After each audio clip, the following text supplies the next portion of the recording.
Dans cet entretien, Aurélien Barréau souligne l'importance du lien entre science et philosophie, mais aussi entre science et poésie. Il mentionne le poème de Lucrèce, De Natura Rerum, qui constitue en quelque sorte la naissance de la physique, et souligne deux aspects fondamentaux de ce texte, sa forme en vers et son ancrage éthique. Selon lui, ces aspects sont souvent négligés dans la science contemporaine.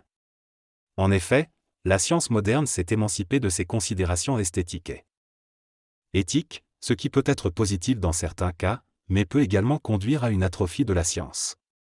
Barréau reconnaît qu'il est important d'étudier des phénomènes scientifiques sans se préoccuper de leurs conséquences politiques, mais il souligne aussi la nécessité de replacer la science dans un contexte humain et éthique. Dans cet extrait, l'auteur exprime son mécontentement face à la manière dont la science est pratiquée dans notre société occidentale. Il critique l'idée que la science révèle seule la vérité du réel, et insiste sur le fait qu'elle est simplement l'un des nombreux moyens d'appréhender le monde. Il dénonce également la domination de la science dans notre société, ainsi que sa technicisation et sa réduction à une simple production de connaissances. L'auteur évoque également sa désapprobation quant à la conquête spatiale, qu'il considère comme une forme de démesure technologique et destructrice. Il propose plutôt une approche de la science plus poétique et en harmonie avec la vie. Le texte exprime une réflexion sur l'exploration spatiale et le concept de progrès. L'auteur remet en question l'idée d'aller dans l'espace pour sensibiliser à l'écologie, soulignant le paradoxe d'aller dans un endroit où il n'y a pas de vie pour découvrir les êtres vivants. Il critique l'idée que les astronautes comme Thomas Pesquet sont des héros, soulignant que les vrais héros sont ceux qui luttent pour sauver la planète et pour la survie des populations. L'auteur dénonce également la commercialisation de l'espace, le tourisme spatial et la pollution engendrée par les satellites artificiels. Il questionne la notion de progrès technique en tant que fin en soi et propose une redéfinition de la notion de progrès pour qu'elle soit plus viable. Dans ce discours, l'orateur remet en question l'idée du progrès et souligne les dérives et l'atrophie de notre puissance d'être. Il critique l'idée de croissance exponentielle dans un monde fini et affirme que plutôt que de rendre le monde durable, il faudrait le rendre souhaitable. Il remet en cause la technologie qui ne nous rend pas plus heureux, comme l'achat de billets de train devenus source d'angoisse ou l'utilisation excessive des réseaux sociaux. Il souligne également les problèmes liés aux outils technologiques au sein des institutions, où l'on devient esclave des machines. L'orateur conclut en évoquant la COP28 et l'accord historique pour réduire les émissions de carbone, soulignant l'importance de réduire les effets négatifs du carbone dans l'atmosphère.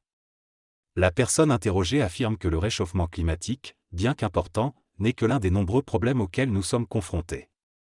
Elle souligne que nous sommes déjà engagés dans la 6e extinction massive de la biodiversité et que le climat n'est qu'un des nombreux piliers de l'habitabilité de la planète qui sont en train de céder. Selon elle, se focaliser uniquement sur le réchauffement climatique donne une fausse impression de résoudre le problème avec des solutions d'ingénieurs, alors que la crise est plurifactorielle et systémique. Elle critique également l'artificialisation du monde et souligne que même si l'on traite les conséquences de la crise, si l'on continue à détruire les espaces habitables, cela ne résoudra pas le problème. Elle ne voit donc pas de solution espoir dans les énergies actuellement en cours de recherche et souligne que l'urgence est plus large que le seul réchauffement climatique. Cet extrait, l'orateur exprime son opinion sur les enjeux environnementaux et énergétiques. Il remet en question l'importance accordée au progrès technologique, notamment le projet ITER de fusion nucléaire, qui pourrait fournir une énergie propre et quasi infinie. Selon lui, le véritable problème réside dans la façon dont nous utilisons l'énergie et dans les conséquences sur l'environnement, telles que la destruction des fonds marins. Il estime que notre société est sur un mauvais chemin. Il n'est ni durable ni souhaitable, et que nous ne sommes pas plus heureux qu'il y a 50 ans. Il souligne également les conséquences néocoloniales de notre mode de vie et accuse les politiques et les activistes de manipuler les mots et de détourner les discours sur la transition écologique. Il évoque le besoin de résistance et de retrouver le véritable sens des mots pour pouvoir gagner cette bataille. Finalement, il explique sa référence à la trahison en tant qu'acte courageux, mais précise qu'il ne parle pas d'une trahison personnelle, mais plutôt d'une trahison envers les engagements et les valeurs environnementales. Dans cet extrait, l'auteur parle de la trahison comme étant une forme de fidélité à soi-même et à ses aspirations profondes, en opposition aux attentes extérieures qui nous sont imposées en fonction de notre nationalité, notre sexe, notre métier ou notre position sociale. Il critique également l'inertie et le manque d'imagination de la société occidentale, qui refuse souvent la différence et s'attache à des valeurs superficielles. Il souligne que la trahison peut être une remise en question de ses valeurs et une ouverture à de nouvelles possibilités. Il reproche également à l'Occident contemporain de vouloir imposer sa vision du monde comme la seule possible, ce qui est à la fois faux et raciste car cela nie l'existence d'autres cultures avec leur propre rapport à l'altérité et à la nature. L'auteur fait référence à l'idée de transcendance et d'immanence. Que l'Occident contemporain a sacralisé la profanation en croyant que son modèle de société était supérieur. Dans cette séquence, l'orateur souligne le fait que l'Occident prend de plus en plus de place et devient le lieu de référence. Il évoque également le fait que nos ancêtres au Paléolithique et au Néolithique étaient des explorateurs qui cherchaient constamment de nouvelles solutions face aux impasses. Il critique notre tendance à ne pas remettre en question nos actions et à persévérer dans nos erreurs. Il mentionne l'astronaute Thomas Pesquet en tant que personne sympathique mais souligne le fait qu'il ne remet pas en cause la symbolique de la conquête spatiale et le geste arrogant de désublimation du ciel. Il évoque l'idée que la conquête spatiale est une forme de néocolonialisme et de recherche de ressources.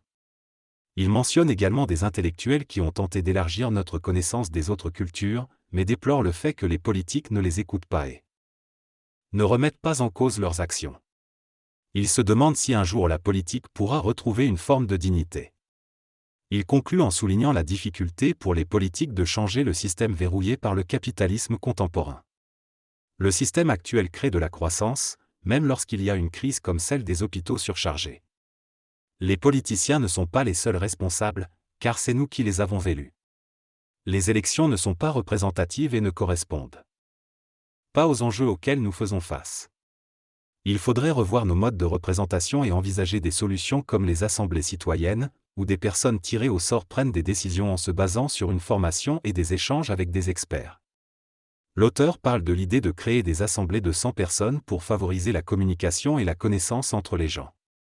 Il souligne que même si cela nécessiterait des changements constitutionnels, il est étonnant que cette idée ne soit même pas discutée. Il critique également l'attitude des politiciens qui sont immédiatement disqualifiés s'ils sortent de la posture de leader viril. En ce qui concerne l'hypothèse K, l'auteur fait référence à Kafka, Buzzati et Kateb, qui ont utilisé symboliquement la lettre K dans leurs œuvres. Il explique que K peut également faire référence au terme scientifique karkino qui signifie cancer en grec. Il souligne que la sphère technique, devenue autonome et déshumanisée, être comparée à un cancer, qui se caractérise par son autonomie et sa dépendance envers l'autre jusqu'à sa mort. Les machines, de plus en plus autonomes, ont un impact grandissant sur notre société. Il conclut en disant que pour lutter contre cette maladie, il est nécessaire d'adopter une approche systémique et de comprendre les causes profondes de ce qui se passe.